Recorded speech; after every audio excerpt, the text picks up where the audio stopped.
वेद व्यास जी महाराज भगवान के मंगलाचरण को करते हुए कहते हैं कि सच्चिदानंद रूपाय। कैसे भगवान का हम लोग ध्यान कर रहे हैं?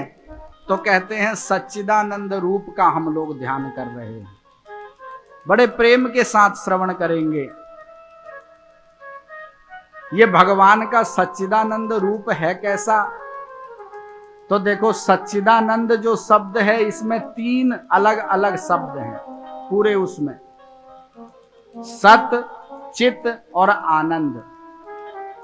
सबसे पहला भगवान का जो रूप है वह कौन सा है? बोले सबसे पहला रूप भगवान का है सत रूप।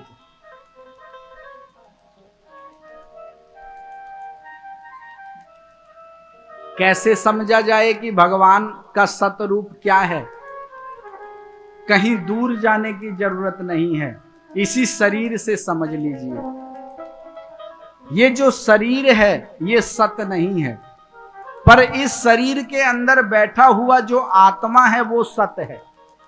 क्योंकि जब सत स्वरूप अंदर बैठा हुआ आत्मा इससे बाहर निकल जाता है तो असत रूपी शरीर को लोग क्या करते हैं? जला करके आ जाते हैं। अगर शरीर ही सत होता तो फिर इसको जलाने की क्या जरूरत पड़ती मरने के बाद में? जिस प्रकार शरीर असत है, संसार असत है, उसी प्रकार भगवान और आत्मा सत है। और तीनों काल में भूत, भविष्य और वर्तमान ये एक जैसा रहता है, कभी बदलता नहीं है। भगवान का यह सत रूप है।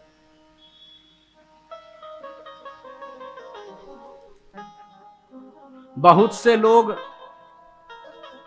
पूछते हैं कि आप लोग कहते हैं कि आपके भगवान बांके बिहारी हैं, सच्चिदानंद हैं, क्या कभी आपने उनके रूप को देखा? क्योंकि आजकल के वर्तमान युग के पढ़े लिखे बुद्धिजीवी लोगों को प्रमाण चाहिए, क्योंकि जो देखते हैं वो उसी बात को मानते हैं। जिस चीज को नहीं देखते, खाली सुनी हुई बात को वो मानते नहीं हैं। क्योंकि हमारे सच्चिदानंद स्वरूप तो सगुण हैं। यद्यपि निर्गुण परमात्मा भी है, पर भक्त तो सगुण परमात्मा की पूजा करता है। तो किसी बुद्धिजीवी ने पूछा कि क्या भगवान को आपने देखा कि जिसका आप नाम लेते हैं कि वो सच्चिदानंद है, वो श्याम सुंदर हैं, वो बांके बिहारी हैं? तो किसी बुजुर्ग ने बहुत अच्छा समाधान उसको दिया। बुजुर्ग ने कहा, भैया एक बात बताओ, आप कहते हो कि अमेरिका में ऐसा होता है, विदेश में ऐसा होता है, क्या कभी आपने उस जगह को देखा जा करके अपनी आंखों से? उसने कहा, नहीं, जा करके तो नहीं देखा, पर हमने अमेरिका के बारे में, विदेश के बारे में बड़ी बड़ी चर्चा लोगों से सुनी। तो जब हम मानते हैं कि अमेरिका देश है, वहां ऐसा होता है,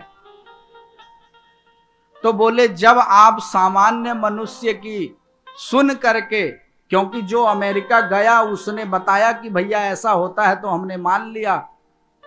तो बुजुर्ग ने कहा कि देखो, जब आप अमेरिका गए हुए मनुष्य की मान करके वहां के बारे में आपको सब जानकारी हो गई, इसी प्रकार हमारे शास्त्रों में जो महापुरुष वेद व्यास जी जैसे, सनक सनंदन सनातन सनत कुमार जी जैसे, सुखदेव जी जैसे महापुरुष जो सगुण और निर्गुण परमात्मा तक जिनकी पहुंच बनी, उन्होंने जो अनुभव किया उसी को पुस्तकों में लिख दिया और हम लोग उसको पढ़ते हैं।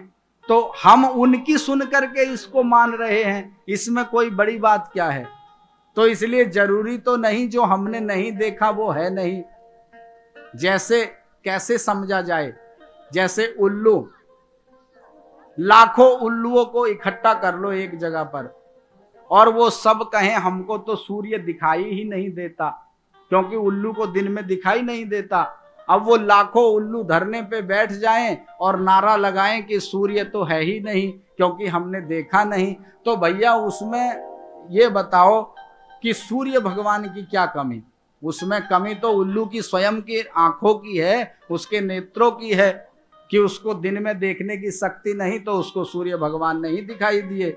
तो इसी प्रकार हम संसार में जब तक भगवान का भजन नहीं करते, किसी संत महापुरुष के चरण का आश्रय नहीं लेते, तो उल्लू के समान हमारी स्थिति रहती है।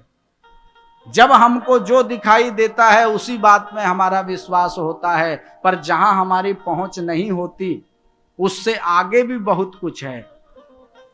वहां पहुंच बनाने के लिए हमको भजन करना होगा, वो भजन श्रेष्ठ महापुरुषों से मिलेगा। तो सगुण और निर्गुण परमात्मा अपने भक्तों का कल्याण करते हैं।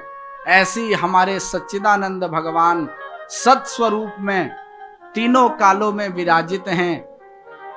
जो तिहु काल एक रस होई, एक रस में परमात्मा विराजित हैं और हम सब लोगों को कृतार्थ कर रहे हैं। दूसरा रूप परमात्मा का है चित रूप। ये चित रूप कौन सा है भगवान का? बोले चित चैतन्य सकल घट माही। संपूर्ण देहधारी प्राणियों के अंदर वह परम पिता परमात्मा चित रूप में विराजित है और हम उसी चेतना से बोल पा रहे हैं, हंस पा रहे हैं, देख पा रहे हैं, सुन पा रहे हैं। ये सब उसी परम पिता परमात्मा जो सकल घटवासी है, चेतन रूप में विराजित है, उन्हीं की ही कृपा है। तीसरा रूप परमात्मा का आनंद है, क्योंकि घट घट में हृदय में भगवान सच्चिदानंद आनंद करने वाले हैं। जो आनंद सिंधु सुख राशि सी करते त्रैलोक सुपासी। उस परम पिता परमात्मा जो आनंद का सागर है, उसकी एक बूंद से संपूर्ण संसार के अंदर लोग सुख मान रहे हैं। आत्मा की अनुभूति नहीं हुई है, केवल एक बूंद से ये संपूर्ण संसार के जो सुख हैं, इनमें हमको सुख नजर आ रहा है। ऐसे वो परम पिता परमात्मा आनंद स्वरूप हैं। हम ऐसे सच्चिदानंद प्रभु की शरण ग्रहण करते हैं। बोले क्यों करते हैं? तो तापत्रय विनाशाय, तीनों तापों को नाश करने के लिए। ध्यान देने योग्य बात है। ताप क्या है? बोले पाप का जो फल है वह ताप है, क्योंकि किसी न किसी जन्म में जो किया हुआ पाप है उसका जब परिणाम निकला फल रूप में, वही ताप है।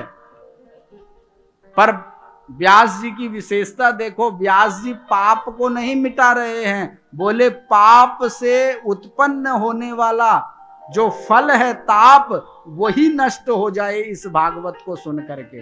क्योंकि भागवत साधन को नहीं, पाप तो साधन है। हमने कोई पाप किया तो वो एक कर्म किया हमने, अब उस कर्म का कोई फल तो होगा, उस फल का नाम है ताप। और इस भागवत को सुनने से, सच्चिदानंद प्रभु के ध्यान को करने से, बोले वो ताप, पाप का जो फल है वो नष्ट हो जाता है। ऐसे जो भगवान हैं, श्री कृष्णाय वयं नुमः, ऐसे भगवान को हम सब लोग नमस्कार करते हैं। अब देखो एक और विशेषता की बात, भगवान तीन रूपों में है, सत, चित और आनंद। पर जब हम भगवान को नमस्कार कर रहे हैं तो हमारे हाथ भी ऐसे हो रहे हैं। ये जो हाथ हैं ये सत का रूप है, क्योंकि इन हाथों से ही कर्म होता है, इसलिए हाथ सत स्वरूप हैं। और ये माथा हमारा झुकता है नमन करने में। ये चित स्वरूप हमारा मस्तक है, क्योंकि यहीं से चेतना जागृत हो रही है। और हमारा हृदय जब तक नहीं चाहेगा कि हाथ जोड़े जाएं, नमन किया जाए, जब तक हमारे हाथ हम नहीं जोड़ेंगे। तो इसलिए आनंद जो तीसरा रूप भगवान का है वो मन हृदय में बैठा हुआ है। तो सत और चित और आनंद करते हो भगवान के सच्चिदानंद जो तीनों रूप हैं, उनको एक साथ मानो हमने नमस्कार करते ही सच्चिदानंद रूप को ही हमने साक्षात प्रकट कर दिया। सत स्वरूप में तो हमारे हाथ हो गए, चित रूप में हमारा मस्तक जो झुक रहा है और जो हृदय हमारा प्रेरणा दे रहा है कि हमको नमस्कार करना चाहिए, बोले वही आनंद स्वरूप है। ऐसे सच्चिदानंद प्रभु को हम सब लोग नमस्कार करते हैं।